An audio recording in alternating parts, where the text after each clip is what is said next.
ejemplos. Buenas noches. Me toca redactar la lección número 38, denominada El buen ejemplo de Nehemías. Pero por el contrario, yo me reafirmé más. Reformas sociales. El construir la muralla y los posibles ataques enemigos no eran los únicos problemas por atender. Las dificultades con los vecinos de Judá, más la posibilidad de que fueran atacadas había afectado a la agricultura, pues los que podían cultivar sus campos debían defender la ciudad y trabajar en la reconstrucción de las murallas, y al ser un pueblo en gran parte agricultor, propició la carestía y por tanto la elevación de precios. A Nehemías no le convenía como responsable de la reconstrucción que el pueblo sufriera por hambre, ya que estaban prestando su servicio voluntariamente. Seguramente se les había asignado un salario, pero este debió haber sido precario para que hayan sido afectados. Situación aprovechada por los prestamistas o usureros para su beneficio, sin importar la situación comunitaria y el aumento de la injusticia social. Protesta de los endeudados que se veían amenazados por los ciudadanos más ricos. La ley permitía vender a los hijos como esclavos con tal de recobrar su libertad el año séptimo. Nehemías recurrió al temor de Dios y al respeto de su santa ley, que prohíbe la opresión del pobre y la inhumana usura, por lo que su discurso fue dirigido especialmente a la privilegiada. Su petición y demanda estaba en consonancia con el año del perdón de las deudas y el año de la liberación prescritos en la ley.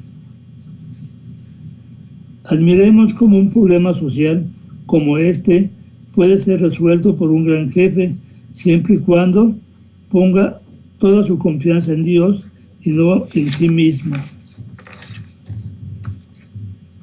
Desde el día en que fui constituido gobernador del país de Judá, desde el año 20 hasta el año 32 del rey Artajerjes, durante estos 12 años, ni yo ni mis hermanos comimos pan del gobernador. Antes bien, trabajé personalmente en la restauración de esta muralla. No adquirimos campo alguno y todos mis criados se juntaron ahí para trabajar. Tenía a mi mesa 150 judíos y magistrados, sin contar a los que venían de los pueblos circunvecinos. Cada día se aderezaba un buey y 6 ovejas escogidas y aves, y cada 10 días toda suerte de vino en abundancia.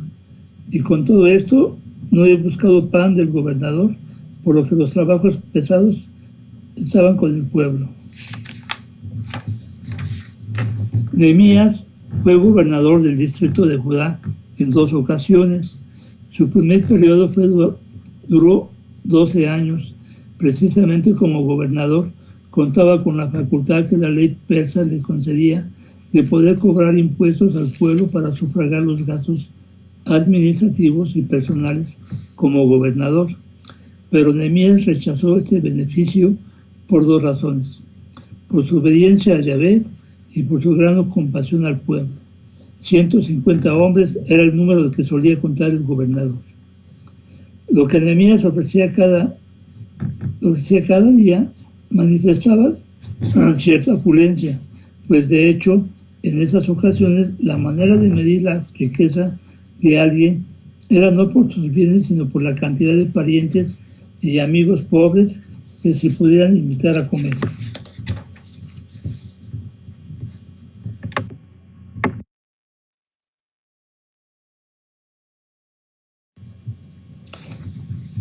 Surgen nuevas dificultades. Se tiene la certeza de que Sanbalat era tan influyente como Nehemías en la corte aún no persa, por lo que podía esperarse una reacción desde la misma estructura persa en apoyo de Sanbalat para detener la obra, ¿no? Cuando Sanbalat, Tobías, Gesem y los demás enemigos nuestros se enteraron de que habían reconstruido la muralla y de que ya no quedaba en ella brecha alguna, aunque en aquel tiempo no estaban colocadas las hojas de la puerta, Sanbalat y Gesem mandaron a decirme: ven a entrevistarte con nosotros en la aldea del valle de Jonob, pero ellos tramaban hacerme un mal. Por eso envié mensajeros para decirles: estoy ocupado en una obra importante y no puedo bajar. ¿Por qué voy a bajar a dejar la obra que se pare abandonándola para bajar donde vosotros estáis? Aquí se puede notar la historia que nos relata sobre un nuevo intento de interrumpir a toda costa la reconstrucción de la muralla. Esto, cuando estaba a punto de terminar la primera etapa, es decir, a media altura, los enemigos ya mencionados emplearon una nueva estrategia. Ir a lo más sencillo y lógico: eliminar a Nehemías.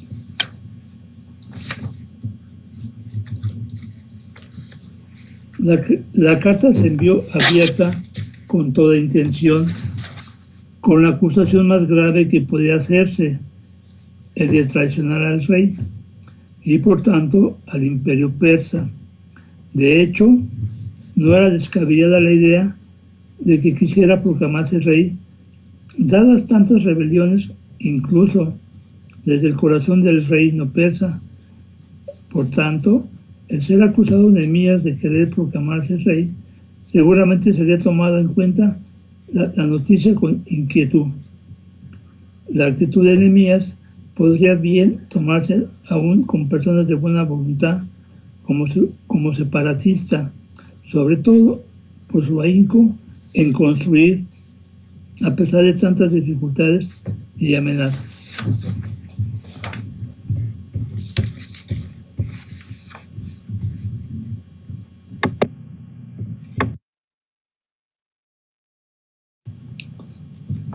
Un falso profeta.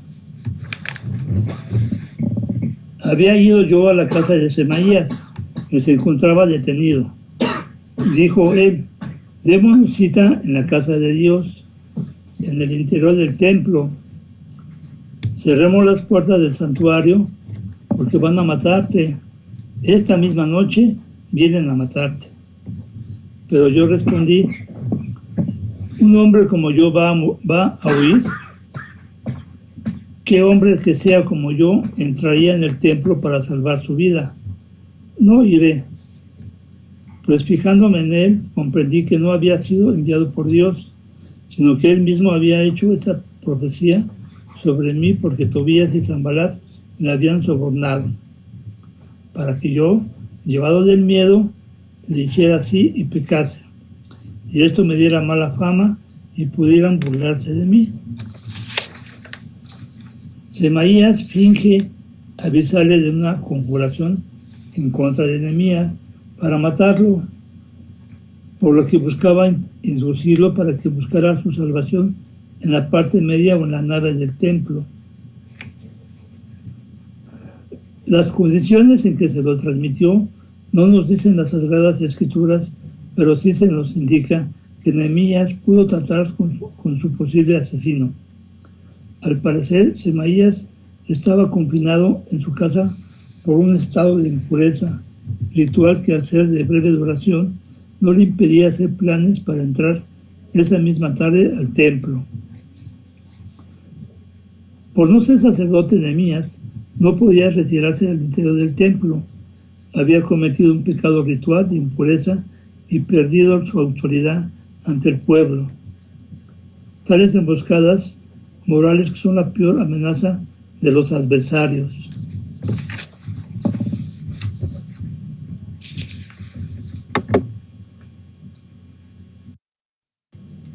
La muralla se termina. La muralla quedó terminada el día 25 de Elul, en 52 días, cuando se enteraron todos los enemigos y todas las naciones de alrededor la vieron, les pareció una gran maravilla y reconocieron que esta obra había sido realizada por nuestro Dios.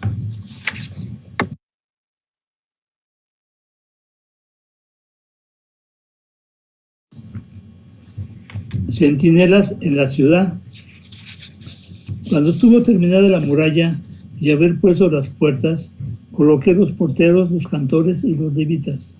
Di el gobierno de Jerusalén a Hananí, mi hermano, y a Hananía, jefe de la ciudadela de Jerusalén, hombre superior a muchos por su fidelidad y por su temor de Dios.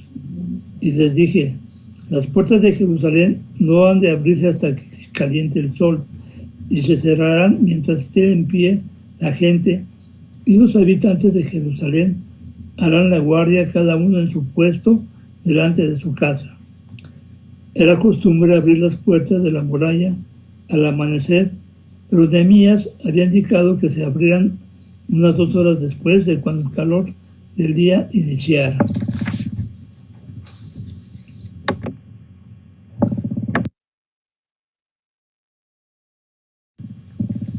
Censo del pueblo. Aunque hay quien cree que Nehemías ordenó el siguiente censo para conocer cuántos impuestos podía recibir, las Sagradas Escrituras nos dicen: este censo, según las Sagradas Escrituras, fue por inspiración de Yahvé, a diferencia de donde el autor sagrado afirma que dichos censos fueron inspirados por Satanás o el ángel acusador.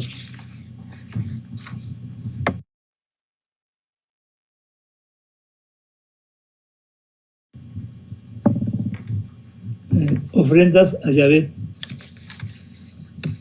Algunos de los jefes de las casas paternas donaron para el tesoro de la obra 20,000 dáricos de oro y 2,200 minas de plata. El gobernador, a su vez, donó 1,000 dáricos de oro, 50 copas y 530 vestiduras sacerdotales.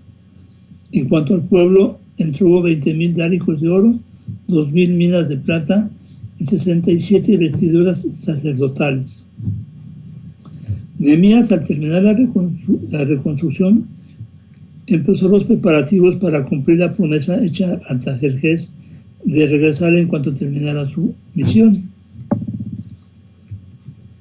Aunque no se cuenta con la plena certeza, pero se cree que Esdras inició su ministerio en el papel protagonista para posteriormente cederle su lugar a la misión de Nehemías. A partir de entonces, con el paso del tiempo, Judea se fue repoblando y los aspectos sociales, como la religión, la economía, el comercio y demás actividades, se fueron normalizando.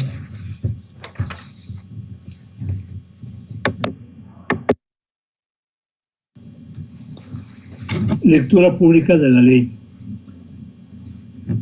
Todos los hijos de Israel se reunieron en el mes de septiembre en la plaza de la Puerta del Agua.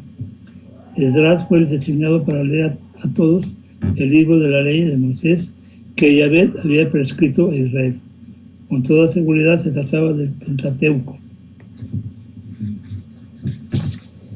Esdras estaba delante de la plaza de la Puerta de Agua y bendijo a Yahvé, y todo el pueblo, en muestra de aprobación y solidaridad, alzaron sus manos y respondieron amén, amén, e inclinándose se postraron rostro en tierra ante Yahvé. Esdras leyó el libro desde el amanecer hasta el mediodía. Esdras leía y así todos aclaraban e interpretaban por el pueblo el sentido de lo que se leía, de modo que todos entendían lo leído. El pueblo lloraba al escuchar las palabras escritas por la ley, por el remordimiento, porque reconocían que no habían sido fieles a Yahvé al no cumplirla, pero tal arrepentimiento no debía impedir la santa alegría apta para los días de fiesta instituidos en memoria de los beneficios de Dios. Al día siguiente, nuevamente se reunieron todos en la asamblea, pueblos, sacerdotes y levitas, junto a Esdras, para escuchar las palabras de la ley, y encontraron escrito en la ley que Yahvé había mandado por medio de Moisés, que los hijos de Israel habitasen en cabañas y enramadas durante la fiesta del mes séptimo, y que se publicasen y pregonasen por todas las ciudades.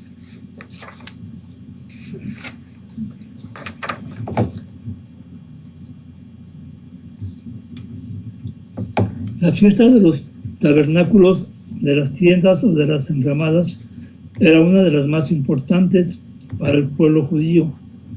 Conmemoraban la liberación de Israel de la esclavitud en Egipto y la marcha del pueblo por el desierto.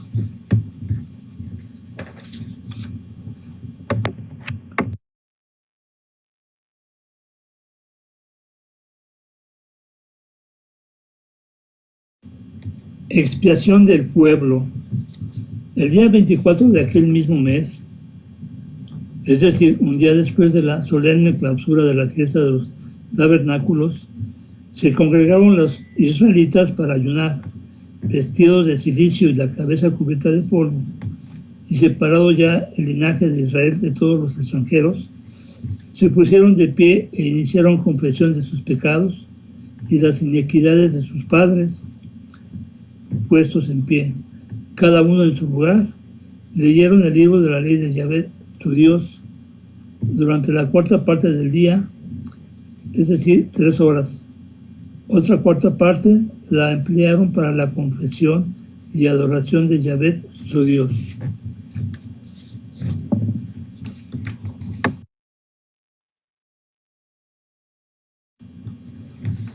Oración y confesión de los pecados. Bendito sea Yahvé, Dios nuestro de eternidad en eternidad, y sea bendito el nombre de su gloria, que supera toda bendición y alabanza. La siguiente oración, inspirada por el Santo Espíritu, retrata el corazón de Dios. Se nos presenta esta oración brindándonos el ejemplo vivo de Israel, resumiendo toda su historia, lección moral para todos, sobre todo para nosotros, cristianos católicos, formadores de formadores, para la gloria de Dios y la salvación de todos los hombres. El tener la historia en cuenta es fundamental por ser maestra de experiencias, sobre todo la historia de la salvación.